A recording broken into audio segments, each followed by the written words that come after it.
कस्मिन्वहमुत्क्रान्ते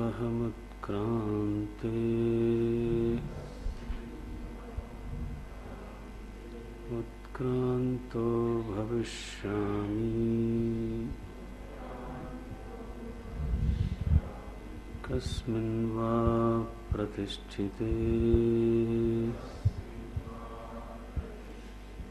प्रतिष्ठास्यामीति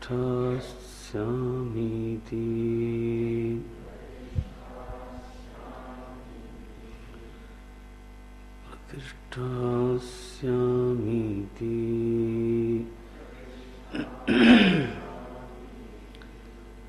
चेतन पूर्विका च सृष्टि इति एवं अर्थं च पुरुषः षोडशकलः पृष्ठो यो भारद्वाजेन स ईक्षाञ्चक्रे ईक्षणं चक्रे कृतवान् ईक्षणं दर्शनं चक्रे कृतवान् इत्यर्थः। सृष्टि फलक्रमादि विषयम् कथम इति उच्यते कस्मिन् कर्तृविशेषे देहात् उत्क्रान्ते सति उत्क्रान्तो भविष्यामि अहम् एव कस्मिन् वा शरीरे प्रतिष्ठिते अहं प्रतिष्ठास्यामि प्रतिष्ठितः स्याम इत्यर्थः। ननु अकर्ता आत्मा अकर्ता प्रधानं कर्तृ अतः पुरुषार्थ प्रयोजनम् उररीकृत्य प्रधानं प्रवर्तते महदादि आकारेण तत्रैदम् अनुपपन्नं पुरुषस्य स्वातन्त्र्येण ईक्षापूर्वकं कर्तृत्ववचनम्। सत्वादिगुण साम्ये प्रधाने प्रमाणोपपन्ने सृष्टि कर्तरि सति ईश्वर इच्छानुवर्तिषु वा परमाणुषु सत्सु आत्मनः अपि एकत्वेन कर्तृत्वे साधन अभावात् आत्मनः आत्मनि अनर्थ कर्तृत्व अनुपपत्तेश्च नहि चेतनावान बुद्धि पूर्व कार्यात्मनः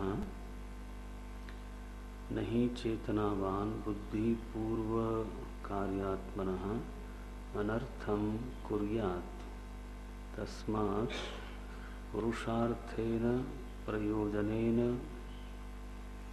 इच्छापूर्वकम् इव नियत क्रमेण प्रवर्तमाने अचेतने प्रधाने चेतनवत उपचारोऽयं स ईक्षाञ्चक्र इत्यादि। यथा राज्ञः सर्वार्थकारिणी भृत्ये राजा इति तद्वत् न आत्मनः भोक्तृत्ववत् कर्तृत्व उपपत्तेः। यथा सांख्यस्य चिन्मात्रस्य अपरिणामिनः अपि आत्मनः भोक्तृत्वं तद्वत् वेदवादिनां ईक्षादिपूर्वकं जगत्कर्तृत्वम् उपपन्नं श्रुति प्रामाण्यात् तत्वांतर परिणाम आत्मनः अनित्यत्व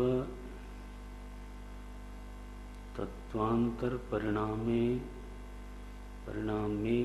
आत्मनः अनित्यत्व अशुद्धत्व अनेकत्व निमित्तः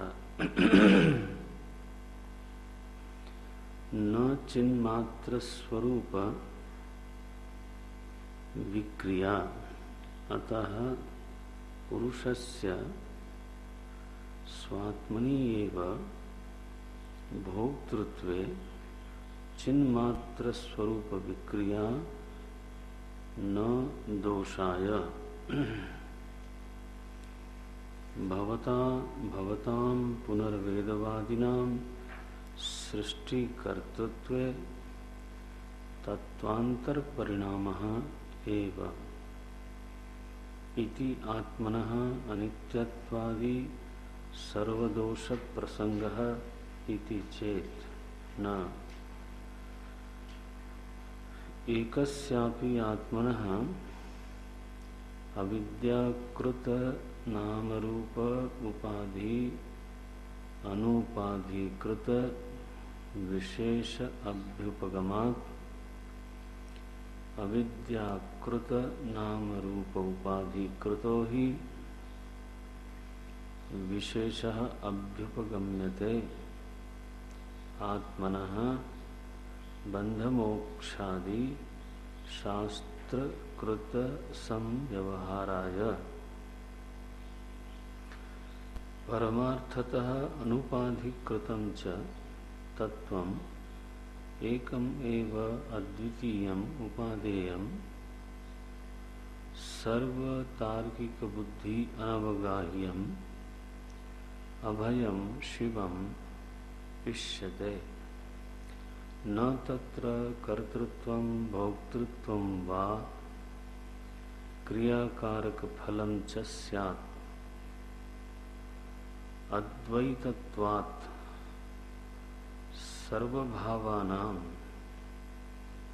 सांख्यस्तु अविद्याध्यारोपितम् एव पुरुषे कर्तृत्वं क्रियाकारक फलं च इति कल्पयित्वा आगम बाह्यत्वात् पुनः ततः त्रस्यन्तः परमार्थतः एव भोक्तृत्वं पुरुषस्य इच्छन्ति तत्त्वान्तरं च प्रधानं पुरुषात् परमार्थवस्तुभूतम् एव कल्पयन्तः अन्य तार्किक कृत बुद्धि विषयाः सन्तः विहन्यन्ते तथा इतरे तार्किकाः सांख्यैः इत्येवं परस्पर विरुद्धार्थ कल्पनातः आमिषार्थिनः इव प्राणिनः अन्योन्य विरुद्धमानार्थदर्शित्वात् परमार्थ तत्वात् दूरम् एव अपकृष्यन्ते अतः तन्मतम् अनादृत्य वेदान्तार्थतत्त्वम् एकत्वदर्शनं प्रति आदरवन्तो मुमुक्षवः स्युः इति तार्किकं मत दोष प्रदर्शनम किंचित उच्यते अस्माभिः न तो तार्किकवत तात्पर्येण तथा एतत् अत्र उक्तम् विबदत्सु एव निक्षिप्य विरोधोद्भव कारणं तैः संरक्षित सद्बुद्धिः सुखम निर्वाति वेदवित् सुखम निर्वाति वेदवित्। यहाँ तक पहले हम देखते हैं। तो सांख्य दर्शन ने ये कहा कि आत्मा में कर्तृत्व स्वीकार करना अनुचित होगा। आत्मा में स्वतंत्र रूप से इच्छा पूर्वक सृष्टि का कर्तृत्व स्वीकार करना ये अनुचित होगा। तो जो कर्तृत्व की स्थिति है, सृष्टि के कर्तृत्व की जो स्थिति है वो जड़ प्रकृति में है और उसमें जो चेतन की तरह उपचार किया गया है, ईक्षण शब्द का उपचार किया गया है, वो गौणी भाव से किया गया है। वो इस भाव से किया गया जैसे कि राजा के सभी कामों को करने वाले व्यक्ति को भी राजा शब्द से लोग बुला देते हैं।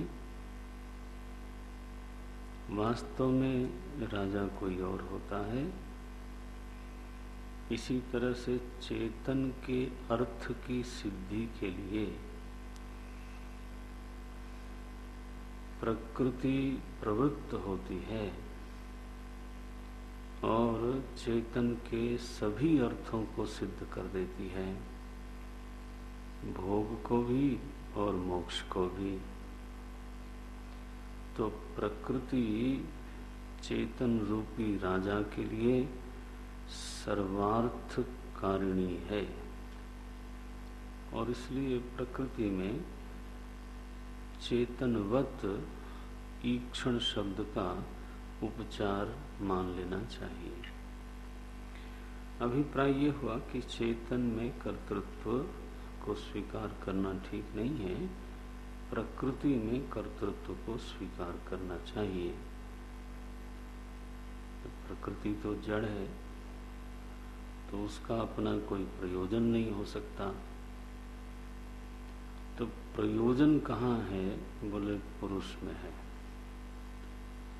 अर्थ कहाँ है? बोले पुरुष में है। तो जब हम इस मान्यता को स्वीकार करते हैं तो चेतन में भोक्तृत्व को हमने स्वीकार कर लिया।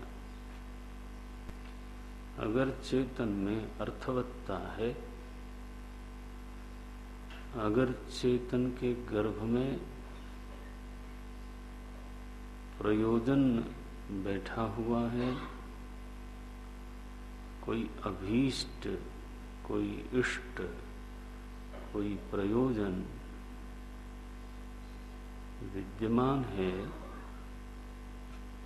तो प्रयोजनवान चेतन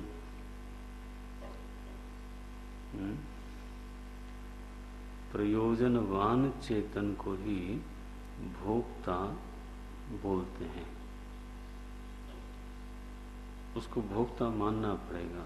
प्रयोजन वृत्ति से उपहित चेतन भोक्ता ही कहलाएगा।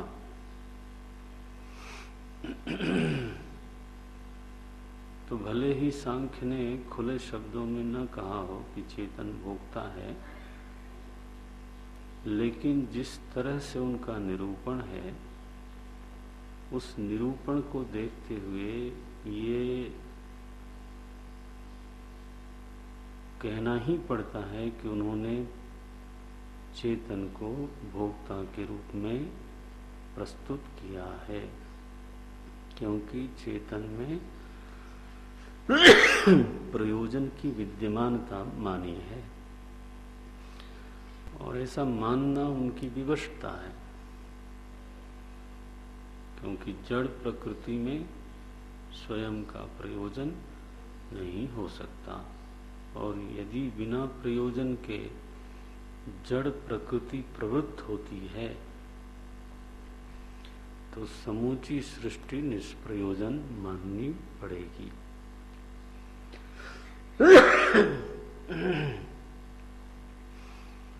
तो इन दोषों के परिहार के लिए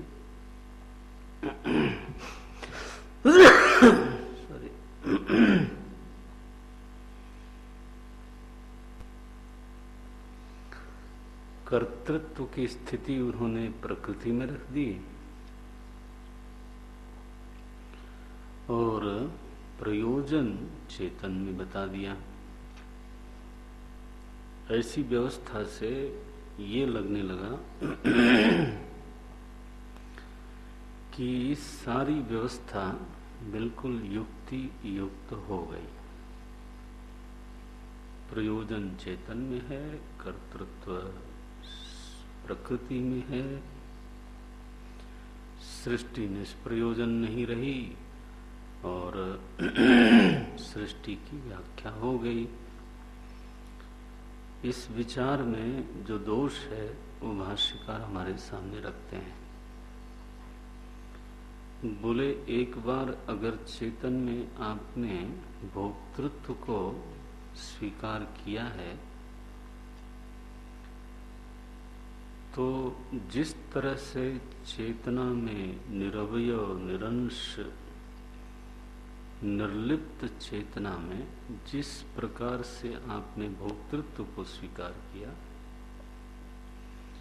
उसी तरह से कर्तृत्व को भी स्वीकार करने में आपत्ति क्या है? भोक्तृत्व भी एक विकार है, कर्तृत्व भी एक विकार ही है। तो जब एक विकार को स्वीकार करने में आपको कोई हानि नहीं दिखती तो दूसरे विकार को स्वीकार करने में आपको इतनी आपत्ति क्या है? सृष्टि में कर्तृत्व, प्रकृति में कर्तृत्व को डालने की क्या आवश्यकता है? बोलते हैं क्योंकि विकार दो तरह के होते हैं। यहाँ से उत्तर शुरू होता है। परिणाम ही दो तरह के होते हैं। एक परिणाम है तत्वांतर और एक परिणाम है तत्वस्थ परिणाम। तत्वांतर परिणाम क्या बोल रहे हैं? बोले तत्वांतर परिणामः आत्मनः अनित्यत्व अशुद्धत्व अनेकत्व निमित्ता। ये जो तत्वांतर परिणाम है वो निमित्त बनता है किसका? आत्मा के अनित्यत्व का, अशुद्धत्व का और अनेकत्व का। आत्मा में आत्मा के अनित्यत्व का निमित्त तत्वांतर परिणाम है। तत्वांतर परिणामः आत्मनः निमित्तम निमित्तः। यह तत्वांतर परिणाम ही आत्मा के अनेकत्व, अशुद्धत्व और अनित्यत्व में निमित्त बनता है। तो तत्वांतर का अभिप्राय हुआ जैसे आप लोग बोलते हो दूध से दही होना, बीज से अंकुर होना। ये तत्व नहीं रहा बल्कि कुछ और हो गया, इसको बोलते हैं तत्वांतर परिणाम। और स्वरूपस्थ परिणाम क्या है? तत्वस्थ परिणाम क्या है? कि तत्व में कुछ हो रहा है वो ठीक है, लेकिन तत्व का स्वरूप परिवर्तित नहीं होता। कोई चीज तत्व नहीं रही ऐसा नहीं रहा। बोलते हैं चिन्मात्र स्वरूप विक्रिया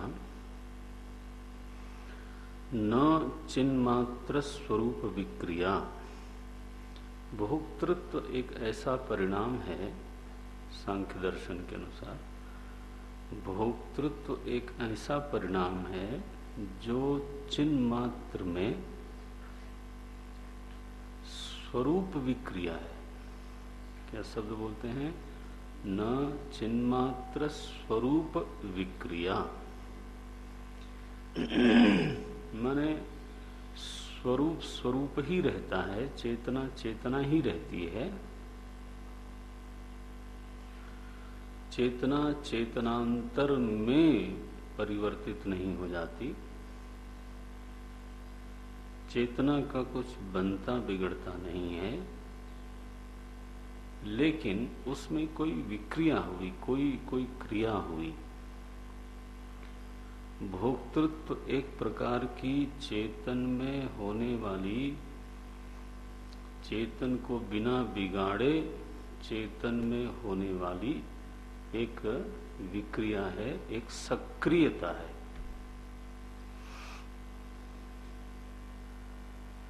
अगर आप अपने स्वरूप की ओर ध्यान रखते हुए इन वाक्यों को देखेंगे तो थोड़ा समझ में आवेगा कि सांख्य क्या कहना चाहता है। क्योंकि आखिर ये बात तो वो लोग भी साधक लोग हैं, साधना करने वाले लोग हैं, तो उनको तो ये नहीं कहते बनेगा कि चेतन में परिणाम हुआ और अब चेतना नहीं रही, आत्मा में परिणाम हुआ और अब आत्म चैतन्य नहीं रहा, ये तो कोई कह नहीं सकता।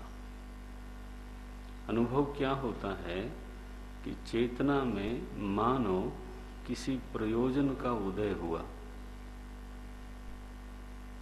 आत्मा में, चलो चेतना न कहो, आत्मा में मानो किसी प्रयोजन का उदय हुआ, किसी इच्छा का उदय हुआ, इसी का नाम भोक्तृत्व है। फिर उस इच्छा की निवृत्ति हो गई। इच्छा की निवृत्ति हो गई तो वह जो आत्मा है उसमें कोई तत्वांतर नहीं हुआ। वो जैसे पहले था वैसे ही बाद में भी प्राप्त होता है। बीच में इच्छा सहित हो गया था वो, आता है, समझ में आता है। इच्छा उदित होने मात्र से आत्मनाश हो गया, ऐसा किसी का अनुभव नहीं है। ऐसे तो हजारों इच्छाएं आती हैं और उनके चले जाने पर जैसी पहले स्थिति थी वैसी ही बाद में स्थिति बन जाती है। इतना ही नहीं, उस इच्छा के कारण जो हमारे भीतर विक्षेप है, उद्वेलन है, और भी बहुत सारे विकार आते जाते हैं, उन विकारों के आने जाने से भी आत्मनाश हो गया हो, ऐसा किसी का अनुभव नहीं है। तो विकार आए भी और चले भी गए और आप बोले मैं जैसे का तैसा। आज तक हम सभी का अनुभव यही है और आगे भी यही रहेगा। तो इसको वो क्या नाम देना चाहते हैं कि ये कोई तत्वांतर परिणाम नहीं हुआ। बात भी सही है। जैसे बीज में एक परिणाम हुआ तो फिर से बीज भाव की स्थिति बनेगी नहीं, फिर तो अंकुर भाव में परिणाम हो गया। तो एक बार यह परिणाम घट जाने के बाद पुनः पूर्व स्थिति की प्राप्ति होती नहीं है। एक बार देह में बाल्यावस्था बीत गई, किशोरावस्था आ गई, किशोरावस्था बीत गई, युवावस्था आ गई, युवावस्था बीत गई, वृद्धावस्था आ गई। यह परिणाम घटित हो जाने के बाद पुनः पूर्व स्थिति आती नहीं है। तो ये तो हुआ तत्वांतर परिणाम। देह में एक घटना घटी और पुनः पूर्व स्थिति प्राप्त नहीं हुई। ऐसा आत्मा में होता दिखाई नहीं देता। आत्मचेतन में इच्छा ही नहीं हुई ऐसा तो मैं बोल नहीं सकता। जिसको मैं बोल रहा हूं, मैंने वेदांत का ही आत्मचेतन हर समय लेने की जरूरत नहीं है। मैं चिंतन का विषय है।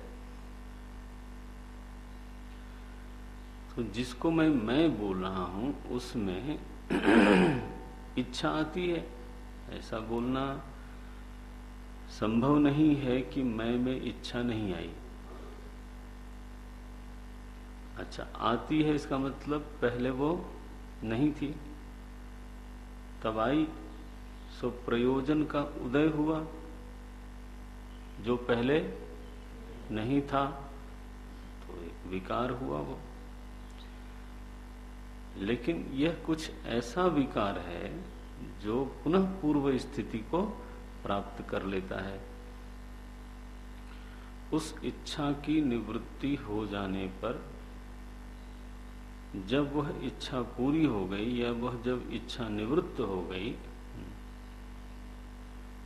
तब जैसा मैं था इच्छा के पहले वैसी ही मेरी स्थिति पुनः बन जाती है। तो इस अब परिणाम हो रहा है, इसको कोई मना नहीं करेगा, लेकिन परिणाम हमेशा एक जैसा ही होता है ये कहना ठीक नहीं होगा। परिवर्तन हो रहा है ये ठीक है, लेकिन परिवर्तन एक जैसा ही हो रहा है ये कहना ठीक नहीं है। तो चूंकि परिवर्तन दो तरह के हो रहे हैं, इसलिए दो नाम देना पड़ेगा। तो एक नाम दिया तत्वांतर परिणाम और एक नाम दिया स्वरूप विक्रिया, स्वरूपस्थ परिणाम, तत्वस्थ परिणाम। ये सांख्य दर्शन ने निरूपण किया। फिर क्या कहते हैं वो, कि जो तत्वांतर परिणाम है वही अनेकत्व का निमित्त है, अनित्यत्व का निमित्त है और अशुद्धत्व का भी निमित्त है। जो तत्वस्थ परिणाम है, स्वरूपस्थ परिणाम है, वो अनित्यत्व में हेतु नहीं बनता। बीज अनित्य है क्योंकि वह तत्वांतर परिणाम का विषय बनता है, क्योंकि उसमें तत्वांतर परिणाम हो रहा है, इसलिए वो नष्ट हो रहा है। और बीज में अशुद्धि आ रही है, वो जैसा पहले था वैसा नहीं रहा, वो फूला, नष्ट हुआ। बीज में अनेकत्व भी है। क्यों अनेकत्व है? एक बीज तत्वांतर में परिणमित हो रहा है, एक बीज अभी सुरक्षित है, दूसरा अभी प्रक्रिया में है। तत्वांतर परिणाम जिनमें होता है उनमें सब में एक ही जैसा तत्वांतर परिणाम नहीं हो रहा है। सभी बीज एक साथ अंकुर तो नहीं बन रहे हैं। तो अनेकत्व है, तभी तो कोई सुरक्षित है, कोई परिणमित हो रहा है, कोई बीच में है। तो शरीरों में भी देखो, जहां तत्वांतर परिणाम है वहां अनेकत्व भी होने लगता है। तो इन तीन दोष मुख्य रूप से बताए, अनित्यत्व, अशुद्धत्व और अनेकत्व।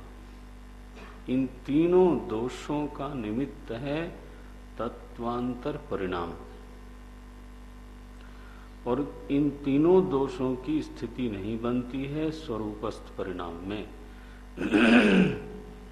तो अब इनका ये कहना है कि जो भोक्तृत्व है वो आत्मा में तत्वांतर परिणाम नहीं है, स्वरूपस्थ परिणाम है, स्वरूप विक्रिया है। और इसलिए वह आत्मा में अनित्यत्व, अनेकत्व और अशुद्धत्व दोष को उत्पन्न नहीं करता है। लेकिन जो कर्तृत्व है वो तत्वांतर परिणाम है, ऐसा निर्णय करते हैं। जो कर्तृत्व है वो तत्वांतर परिणाम है। अगर उसको आप आत्मा में मानोगे तो अशुद्धत्व आदि दोष प्रस्तुत हो जाएंगे। अब देखो, स्वरूप विक्रिया न चिन्मात्र स्वरूप विक्रिया अतः पुरुषस्य स्वात्मनि एव भोक्तृत्वे चिन्मात्र स्वरूप विक्रिया न दोषाय। पुरुष की जो चिन्मात्र में स्वरूप मात्र में जो विक्रिया है वो किसी प्रकार का दोष उत्पन्न नहीं करती, ये निर्णय किया इन्होंने। भवताम माने आप लोग, शंकराचार्य जी की ओर संकेत हो रहा है। भवताम पुनर्वेदवादी नाम, आप लोग जो वेदवादी हैं उनकी स्थिति क्या है? सृष्टि कर्तृत्वे तत्वांतर परिणाम एव आत्मनः, जो सृष्टि में कर्तृत्व है जिसमें कि तत्वांतर परिणाम होता है। प्रकृति महतत्व में परिणत हुई, महतत्व अहंकार आदि में परिणत हुआ, तो वहां जब कर्तृत्व की बात आती है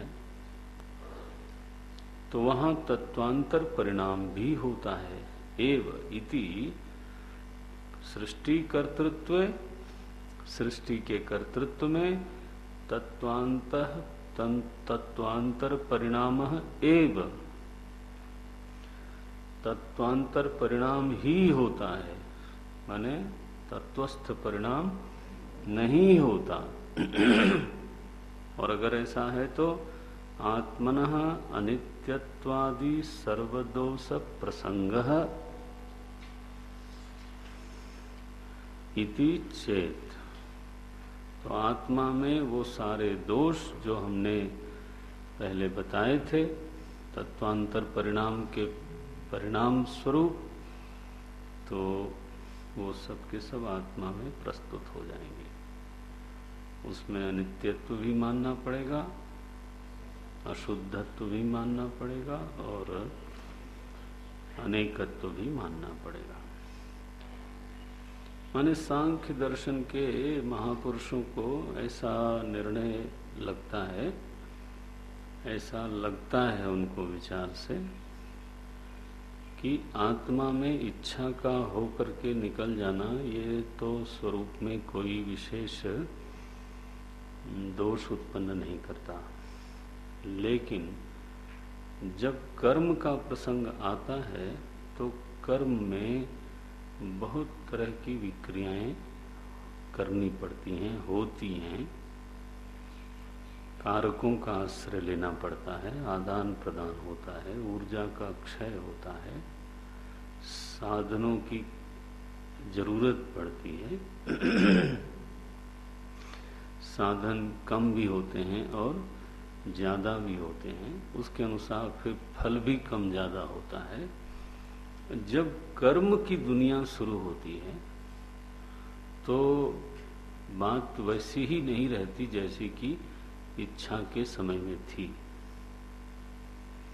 इसको जीवन से मिलाना, क्योंकि भारतीय दर्शन सारे के सारे भीतर बैठ करके सोचने से बढ़ते हैं। उनका आधार अनुभव है, उनका आधार जीवन है। तो ऐसा साधारणतः देखा जाए तो सही भी है कि किसी के चित्त में कोई इच्छा आई गई, आप जैसे कि तैसे, लेकिन once you have started acting as per your desire, so जब कर्म की दुनिया शुरू हो गई, देन पूर्व स्थिति एकदम प्राप्त हो जाए सो होती नहीं है। देन तो कहीं न कहीं तत्वांतर परिणाम की घटना सही लगती है, अगर उस इच्छा के अनुसार फिर कर्तृत्व को स्वीकार कर लिया जाए और कर्तृत्व को चरितार्थ होने दिया जाए, एक बार किसी को मारने की इच्छा आई और आपने उसको निवृत्त कर दिया और आप जैसे हैं वैसे हैं, लेकिन नारायण मारने की इच्छा के प्रभाव में हंता रूप कर्तृत्व को स्वीकार कर लिया और फिर क्रिया की, तो पूर्व स्थिति आने में पता नहीं आएगी भी कि नहीं आएगी। पता चला कि वो आदमी लाल स्याही लग गई अब उसके रिकॉर्ड पर। संभव है कोर्ट कचहरी के बाद जेल में गया और भी संभव है कि फांसी पे चढ़ जाए। सो पूर्व स्थिति, तो जब आप कर्म की दुनिया में प्रवेश कर जाते हो तो पूर्व स्थिति छूटती है और उसको पुनः पकड़ पाना है, ये संभव दिखता नहीं हर बार। तो लोग इसी अनुभव को कहने के लिए लोग कहते हैं he has gone too long, बोलते हैं ना, अब काफी आगे बढ़ गया है। आगे बढ़ गया है माने अब पीछे लौटना। हाँ, तो इस परिणाम को क्या बोलोगे आप?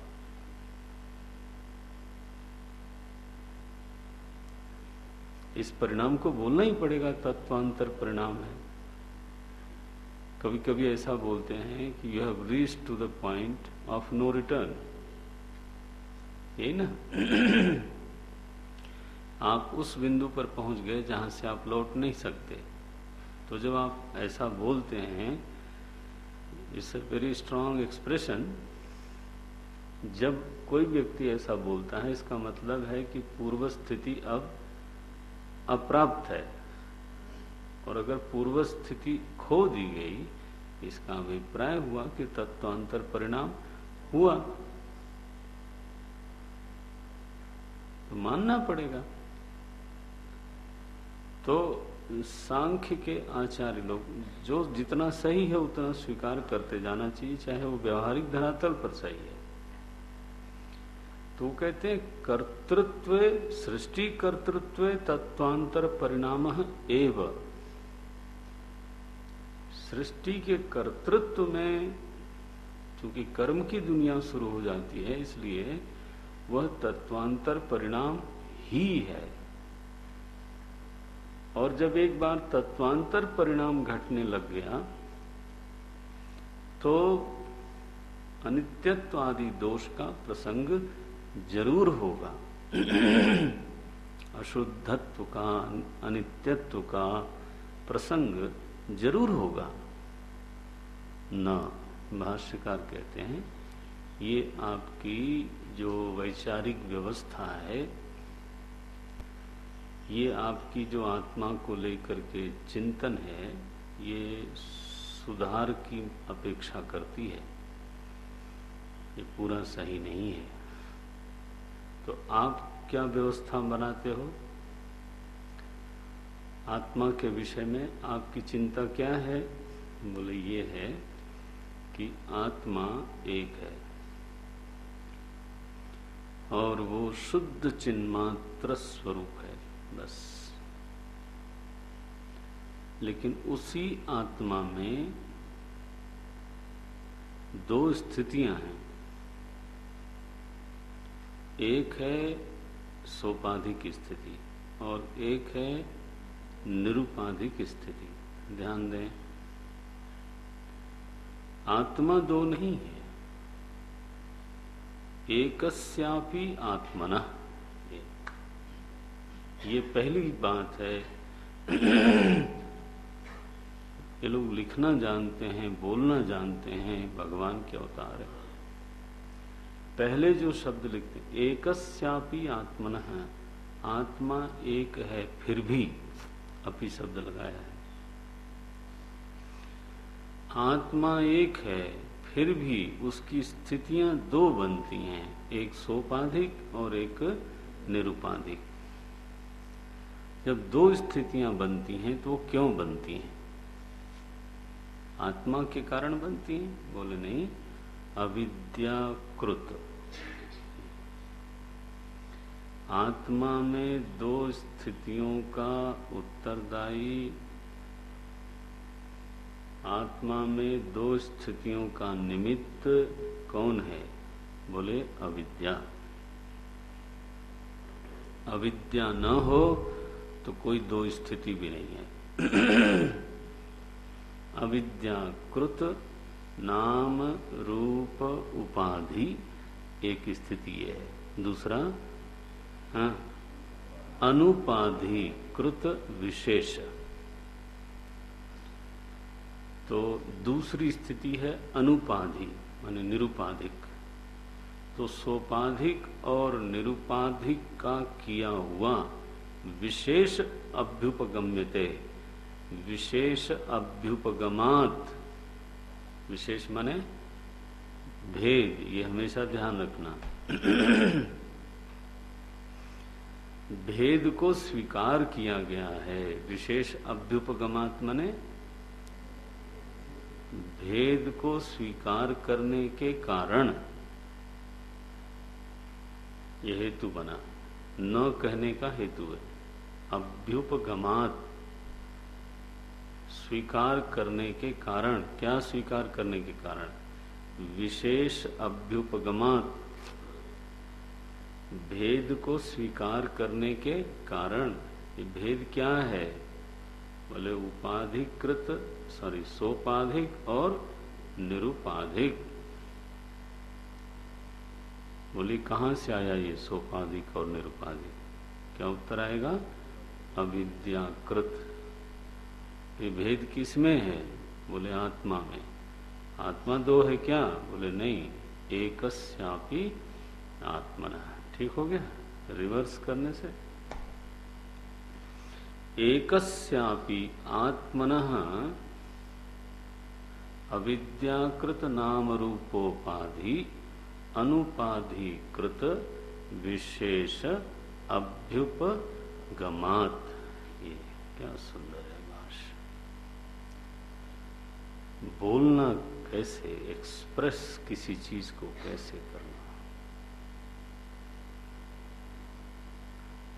तो यही है। कम से कम पहले अप्रिशिएशन होता है, बाद में सिर झुक जाता है।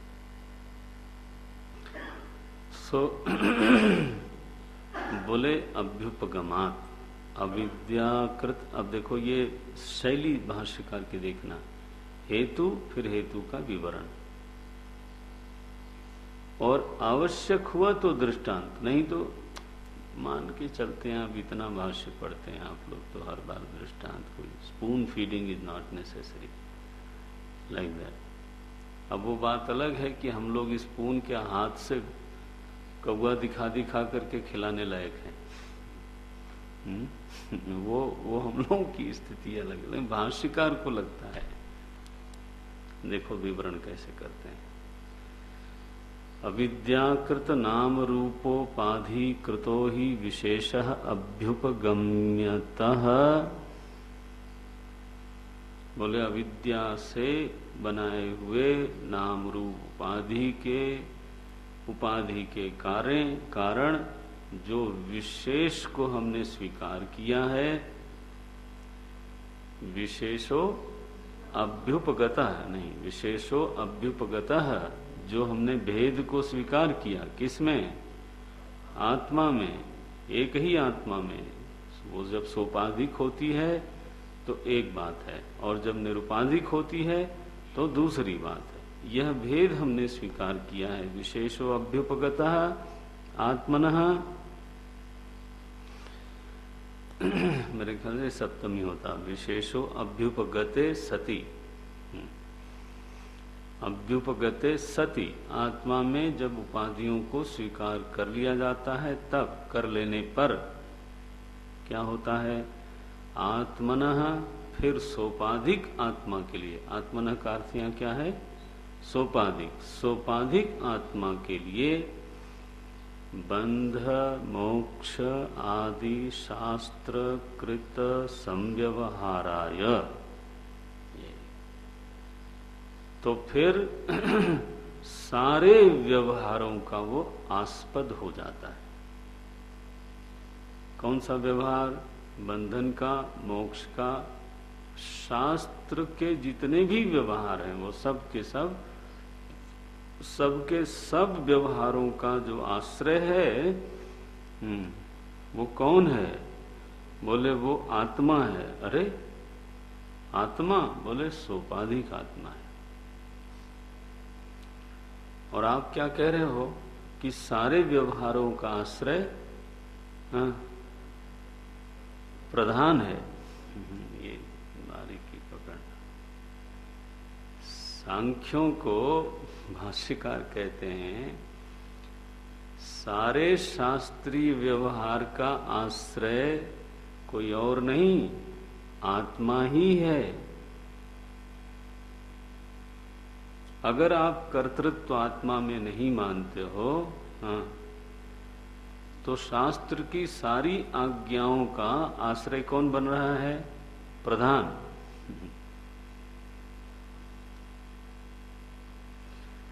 सोचने का देखो एकदम तरीका भिन्न हो गया। संबोध्य, शास्त्रों का संबोध्य कौन है?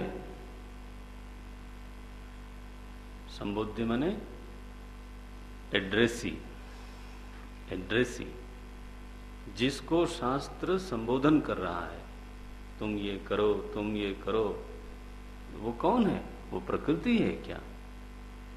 वो प्रधान है क्या? वो आत्मा ही है। आप उसको जीवात्मा कह दो। जीवात्मा माने क्या? सोपाधिक आत्मा, और क्या? जीवात्मा माने कोई भिन्न थोड़ो होता है। जीवो ब्रह्मैव ना परः।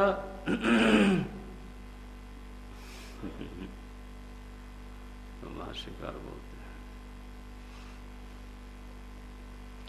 आत्मनः बंध मोक्षादि शास्त्रकृत संव्यवहाराय परमार्थतः, और परमार्थ में अनुपाधिकृतम च, जब वो निरुपाधिक हुआ तो तत्वम एकम एव अद्वितीयम उपादेयम, तब तो केवल एक अद्वितीय तत्व है, वही ग्रहणीय है। कैसा है वो तत्व?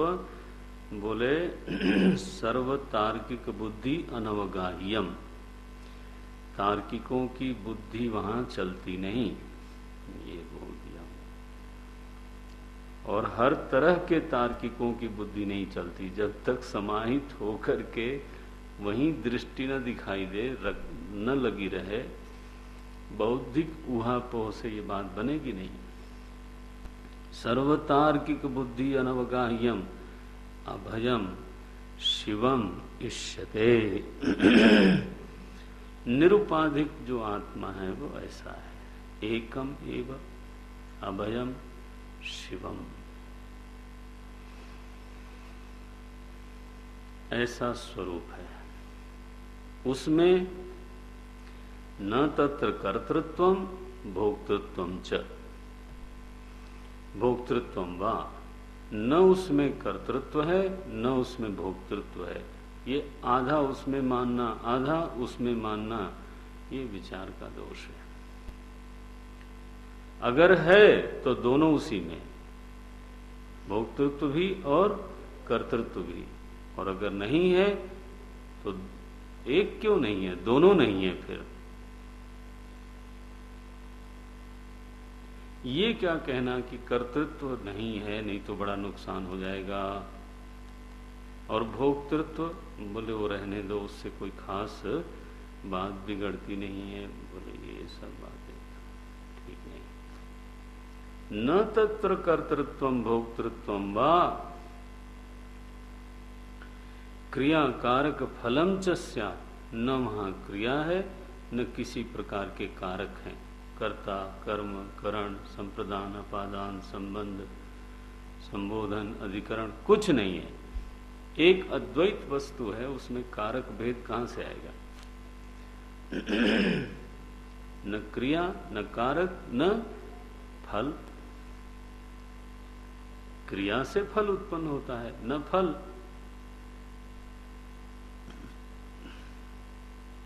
न तत्र क्रियाकारक फलम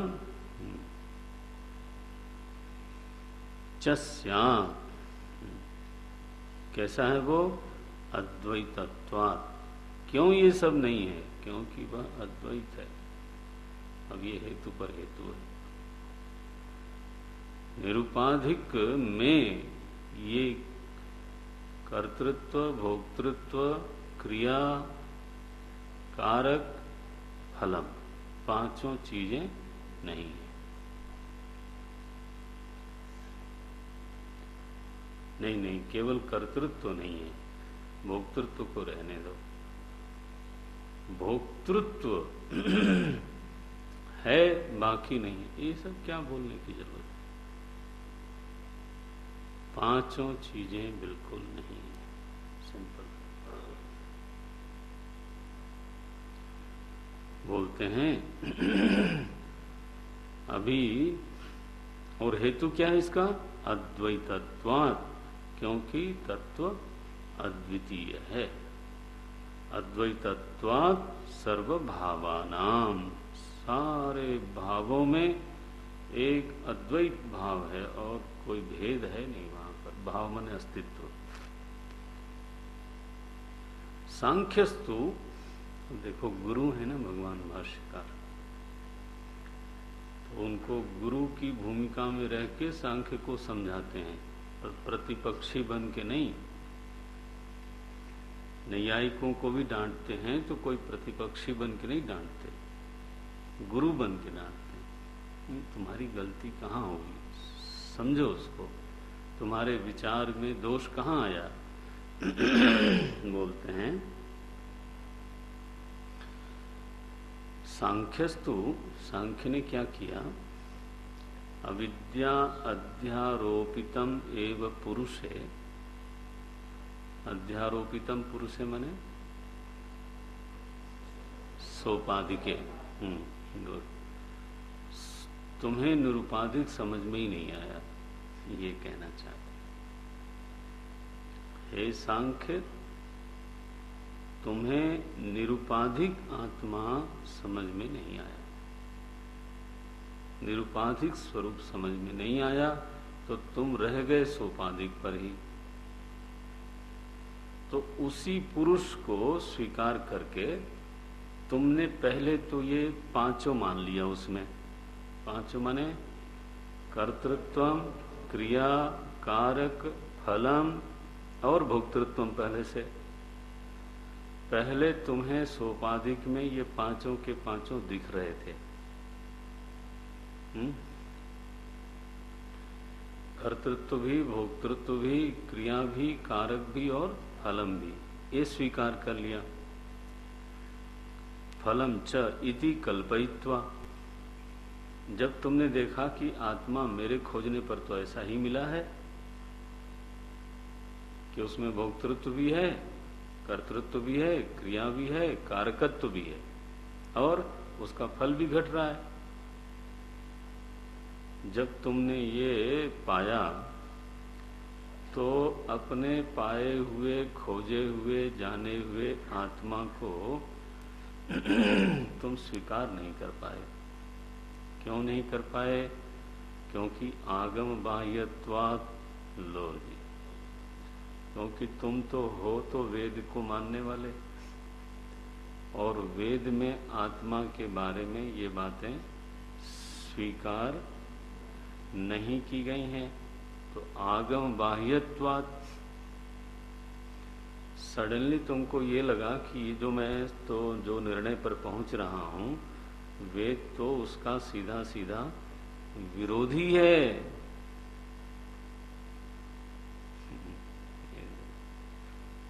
रोग को जैसे एक बहुत सिद्धहस्त वैद्य पकड़ता है नब्ज, वैसे ही बता रहे हैं कि आगम बाह्य होने से अब तुम्हें चिंता हुई कि अपने खोजे हुए आत्मा में कुछ न कुछ तो सुधार किया जाए, कुछ काट छांट की जाए।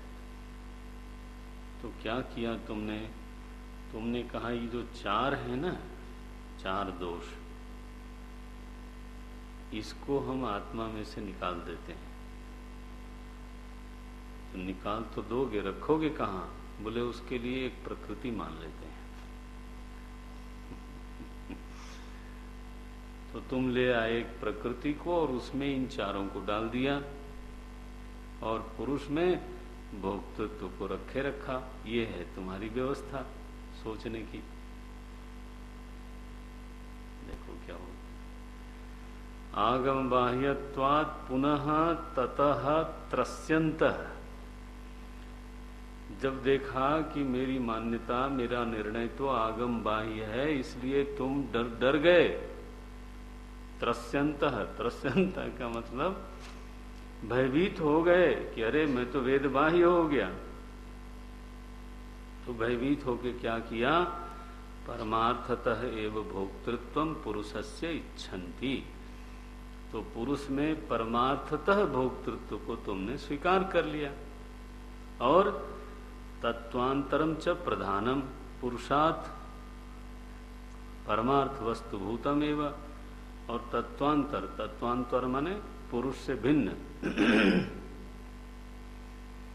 चेतन वस्तु से भिन्न किसको स्वीकार किया?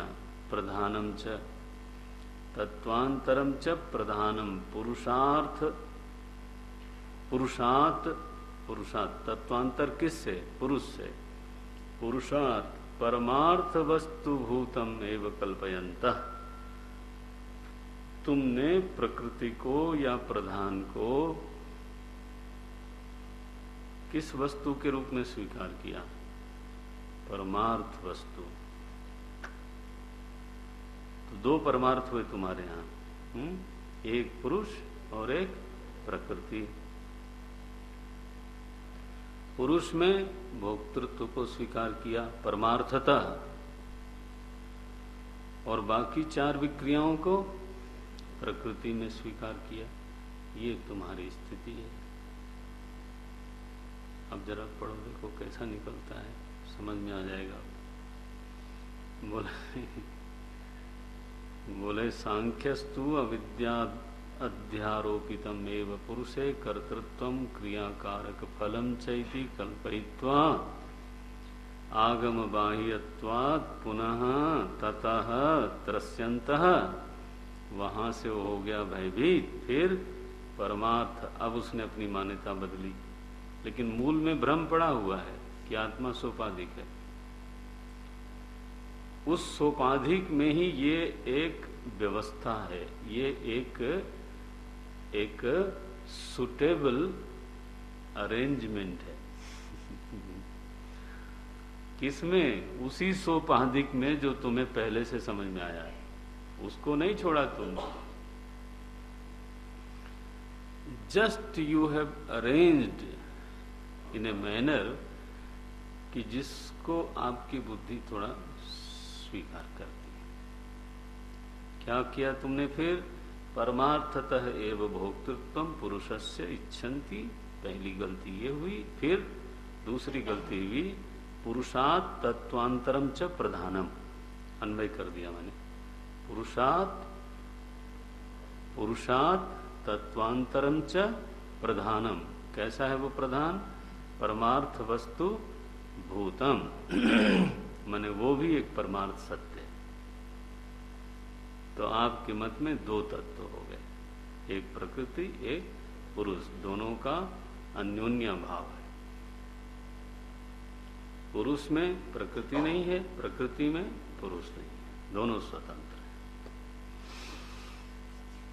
ये आपने स्वीकार किया है।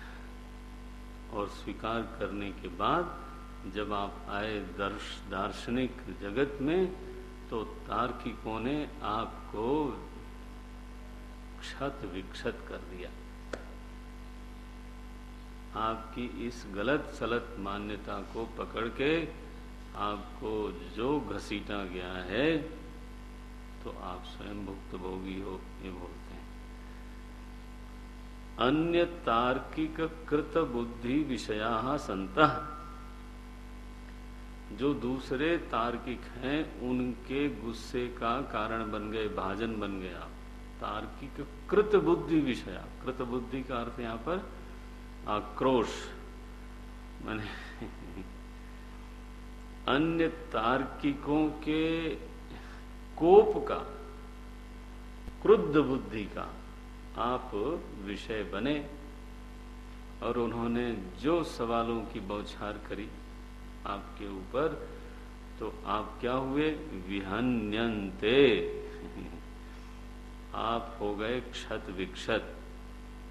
फिर आप गए मरहम पट्टी लगा के वापस आए और आपने उन तार्किकों के ऊपर बौछार किया। फिर बोले तथा इतरे तार्किका सांख्यैहि, माने सांख्यों के द्वारा विहन्यन्ते। तो दूसरे जो तार्किक हैं उनके मत पर आपने प्रहार किया। तो तथा इतरे तार्किका सांख्यैहि इति एवं परस्पर विरुद्ध कल्पनातः, कल्पनातः कि दर्शनतः नहीं लिखा, बोले आप लोगों की आपस में बिल्कुल विरुद्ध कल्पनाएं हैं। भले ही उन कल्पनाओं का विषय तत्व है, आत्मा है, लेकिन वो सब हैं कल्पनाएं ही। यथार्थ नहीं होगा तो कल्पना ही होने की नहीं। और कैसी कल्पनाएं हैं? विरुद्ध कल्पना, पंचमी लगा के हेतु अर्थ बनाए। कल्पनातः, कल्पना के कारण,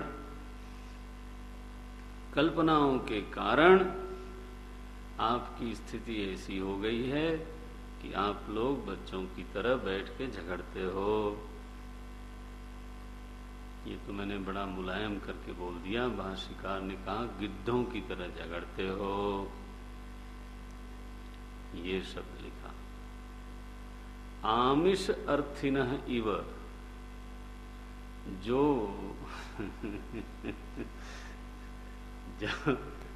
जो मांस के टुकड़े पर झपटने वाले पक्षी हैं, उनकी तरह आप लोग जो है झगड़ते हो, बैठ के शास्त्रार्थ करते हो। आमिषार्थिनः इव प्राणिनः अन्योन्य विरुद्धम, अन्योन्य विरुद्ध मानार्थ दर्शिनत्वात्, क्योंकि सभी लोगों की मान्यताएं एक दूसरे से भिन्न हैं, मान अलग हैं, अर्थ भी अलग। मानार्थी दर्शनत्वात् परमार्थ तत्वात् दूरम एव अपकृष्यन्ते। तो आप लोग परमार्थ वस्तु, जो यथार्थ वस्तु है, उससे दूर ही आप लोग खींच लिए जाते हो।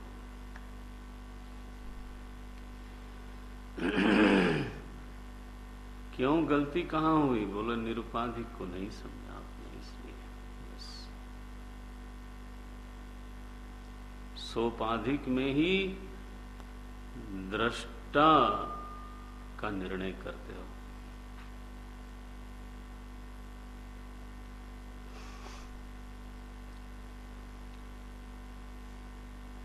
इससे बोलते हैं दृष्टा अनेक है। दूसरे दृष्टा के बारे में आप जानते हो? बोले नहीं जानते। तो अविद्या की उपाधि लगी है कि नहीं? नहीं जानते का मतलब क्या? जब आप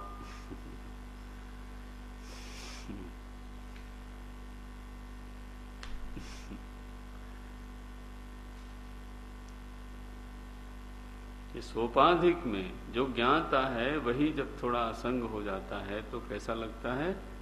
दृष्टा जैसा लगता है।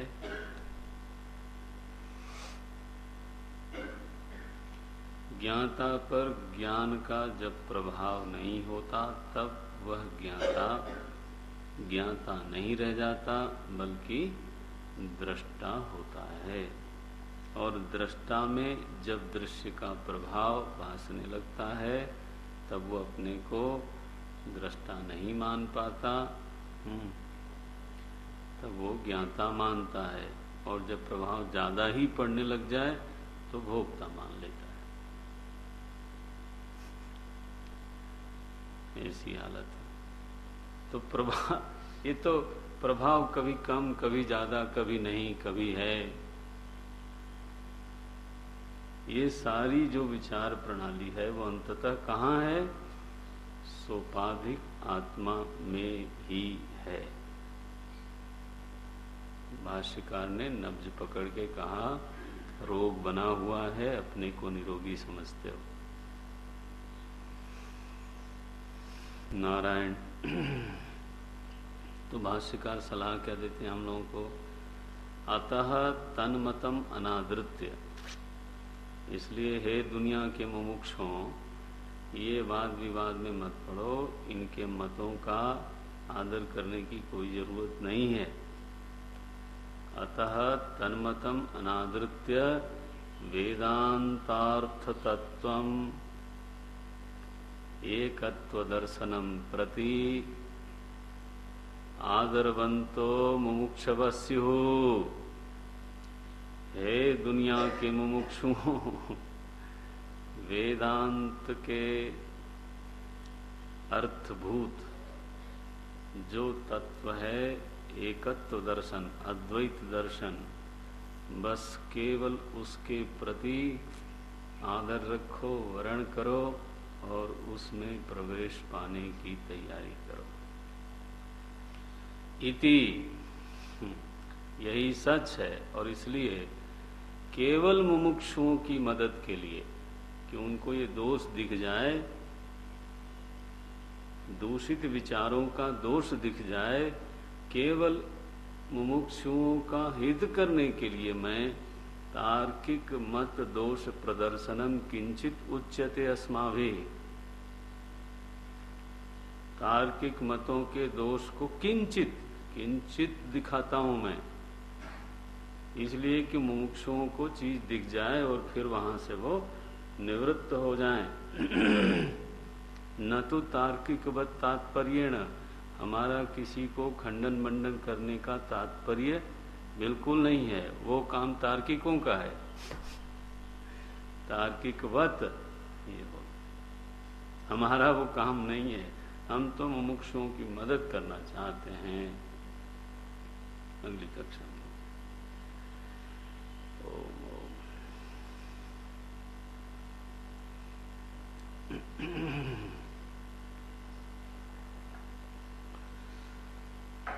ओम पूर्णमदः पूर्णमिदं पूर्णात् पूर्णमुदच्यते पूर्णस्य पूर्णमादाय पूर्णमेवावशिष्यते। ओम शांति शांति शांति। हरि ओम श्री गुरुभ्यो नमः। हरि